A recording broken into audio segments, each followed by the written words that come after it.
जो कार्यकाल में विकास कार्य सलमानी क्षेत्र में हुए अद्वितीय है, तुलनीय है। तो विशेष मैं आपका यहाँ पे स्वागत अभिनंदन करता हूँ। आदरणीय हमारे अंकल, हमारे एनबी गुरमत जी, हमारे बहुत ही परम आदरणीय, हम सबके प्रेरणा स्रोत आदरणीय हरीश मेहता जी, और आज चल रहा है। आज देना हमें धरना था, लेकिन मैंने, क्योंकि मैं कल ही दिल्ली से वापस आया था और बिना प्रिपरेशन के कोई भी एग्जाम में बैठना गलत होता है, तो इसलिए मैंने रिक्वेस्ट करी मांग रहे थे जी से, इस बेहतर के प्रेस करते हैं और क्योंकि हमें बात आप तक पहुंचानी है, देशवासियों पे, प्रदेशवासियों पे, गरीब पे, मजदूर पे पहुंचानी है।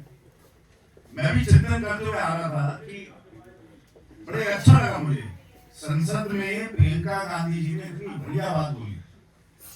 उन्होंने कहा कि ये काम करो, आप 10 घंटे, क्योंकि बंगाल का चुनाव आ रहा है, तो आप जबरदस्ती एक विषय बनाकर वंदे मातरम पर आप 10 घंटे चर्चा कर रहे हो। उन्होंने कहा 2 दिन 3 दिन जितने दिन नेहरू जी पे चर्चा कर लो, पहले आपको जितनी सुनानी है, बुरा बोलना है, गाली बोलनी है, जो बोलना है आप वो बोलिए और हम बताएंगे करा क्या। इस देश की आजादी 15 अगस्त 1947 को हुई, तब एवरेज मेल लाइफ एक्सपेक्टेंसी 32 साल थी, औरतों के लिए 28 साल। और पहली सरकार में सोचिए, पहली सरकार में क्या सोचती, आईआईटी बनाएंगे, एम्स बनाएंगे, इसरो बनाएंगे, डीआरडीओ बनाएंगे, नवरत्न खड़े करके आपको देंगे। इंदिरा गांधी जी की सरकार हो, और एक चीज और बड़ी खास थी, हम, आप गिनिए कांग्रेस के कितने प्रधानमंत्री पाकिस्तान गए, बताइए आप। कांग्रेस के कितने प्रधानमंत्री पाकिस्तान गए? शिमला एग्रीमेंट कहाँ हुआ? शिमला कहाँ है? यहाँ पे। अपने टर्म्स पे हमने उन्हें सरहद के इस पार या उस पार अपने टर्म्स पे पाकिस्तान को आईना दिखाने का काम करा। इंदिरा गांधी जी की सरकार आई, राष्ट्रीयकरण हुआ, प्रिवी पर्स खत्म हुआ, और उससे पहले अगर बात करी जाए तो चाहे गोवा हो, चाहे हैदराबाद हो, इनकी लड़ाई लड़के भारत में इनको लाने का काम किस सरकार ने? राजीव जी आए, राजीव गांधी जी की सरकार जब आई, कंप्यूटर्स आए, पंचायती राज आया, बिल्कुल केंद्रीकरण हुआ सत्ता का, ग्राम प्रधान, बीडीसी, जिला पंचायत हो, इनकी शक्ति बढ़ी, और वोटिंग एज 21 से कम करके 18 तक। उसके बाद पीवी नरसिम्हा राव जी की सरकार आई, सब जानते हैं, क्रांति, इकोनॉमिक जो कपाट हमने खोले विश्व के लिए, उस समय से शुरुआत हुई। और उसके बाद यूपीए सरकार की मैं बात करता हूँ, सूचना का अधिकार, शिक्षा का अधिकार, पोषण का अधिकार, और उसमें सबसे महत्वपूर्ण ये आज जो विषय है, Mahatma Gandhi national rural employment act, मनरेगा, महात्मा गांधी राष्ट्रीय ग्रामीण रोजगार गारंटी योजना, मनरेगा आई, और ये उनके लिए आई, क्योंकि हम देख रहे हैं धीरे धीरे पलायन बहुत बड़ा विषय केवल पहाड़ों के लिए नहीं है, पूरे देश के लिए। गांव खाली होते जा रहे हैं। ये केवल उत्तराखंड का विषय नहीं है कि पहाड़ के लोग मैदान में आके बस रहे हैं। आप भारत वर्ष में अगर जाएं, गांवों को लेकर चिंता थी, कहीं पे मंथन था कि भाई रोजगार गांव में कैसे मिले आम व्यक्ति को, तो मनरेगा डिजाइन करेगी। मनरेगा का जो ओरिजिनल प्रारूप था 90% केंद्र देगा, 10% राज्य देगा, 90-10 का रेशो था।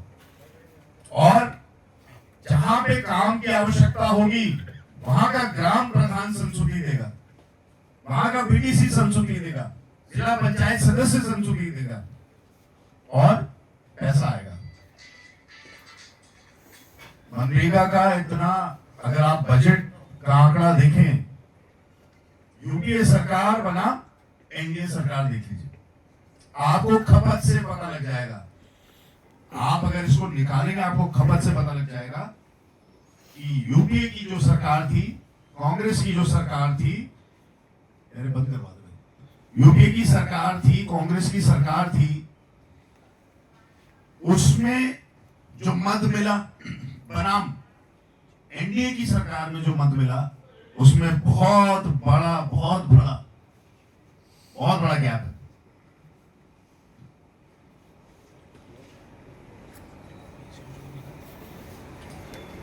गारंटी थी पुराने उसमें हमारे मनरेगा में कि 100 दिन का रोजगार मिलना ही मिलना है, साल में 100 दिन का रोजगार देना ही देना है गांव में ग्रामवासियों को, निर्माण के लिए, विकास के लिए।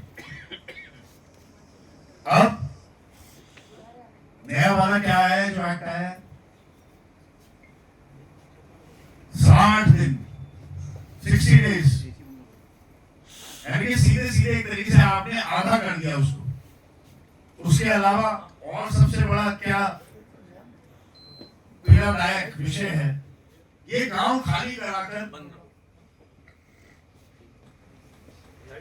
क्या कहते थे मेरे पिताजी ने मुझे चीज सिखाई थी, चाचा, वो मेरा ऐसे था क्लास 10 में, हिंदी में लिखना था 3-4 विषय, याद होगा आपको, ट्रायल रूट टेस्ट पेपर्स किया, उसमें हिंदी में ऐसे जब लिखवाते थे तो एक किसानों पे लिखवाते थे, उन्होंने सिखाया मुझे। और ये बात सत्य है, सब कहते हैं भारत एक कृषि प्रधान देश है, लेकिन आप ये जो आप योजना लाए हैं, अब इसमें रेशियो क्या हो गया है, 60% सेंटर देगा, 40% राज्य पे आ गई है बात। पहले ग्राम प्रधान सुनिश्चित करता था कि मनरेगा का कार्य क्या होना है, अब केवल केंद्र जहां पे काम कराना चाहेगा, केंद्र बताएगा हम इस गांव में काम करेंगे बस। तो ये किसके लिए हो रहा है, क्यों हो रहा है? और सबसे बड़ी बात यह है, चलिए योजना मैं समझ सकता हूं, इनकी खटास हो सकती है जवाहरलाल नेहरू जी से, इंदिरा गांधी जी से, राजीव गांधी जी से हो सकती है इनकी खटास राजनीतिक। यार भैया एसी बंद करवा दे यार प्लीज, नहीं कहां करा यार, और तेज हो गए भाई। लेकिन हमारे फादर ऑफ द नेशन राष्ट्रपिता महात्मा गांधी, जिनकी 130 से ज्यादा देशों में, विश्व में प्रतिमा लगी हुई है, भारत के प्रतीक हैं, आपने उनके नाम की योजना का ही नाम बदल दिया। हमारी सबसे बड़ी आपत्ति सबसे पहले यहां से शुरुआत है, उसके बाद तो नीति आती है।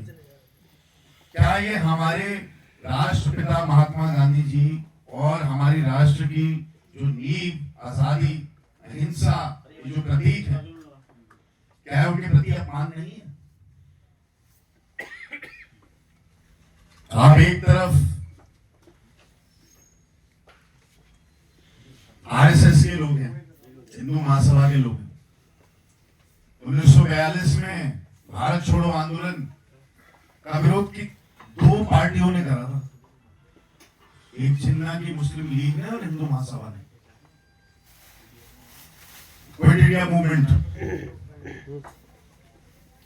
आप सत्ता में आते, बहुत अच्छी बात है, आपने गांधी जी के चश्मे चोरी करके अपने पोस्टर पे लगा दिए, आप सफाई की बात करते हैं, स्वच्छ भारत अभियान की बात करते हैं, महात्मा गांधी जी के चश्मे उसमें पोस्टर पे लगा देते हैं। आप उन सरदार वल्लभ भाई पटेल जी की स्टैच्यू ऑफ यूनिटी कहां से आई है, सब लोग बताएंगे मेरे को, आप पत्रकार भाई लोग आप ही बता दीजिए कहां से आई, बताएंगे।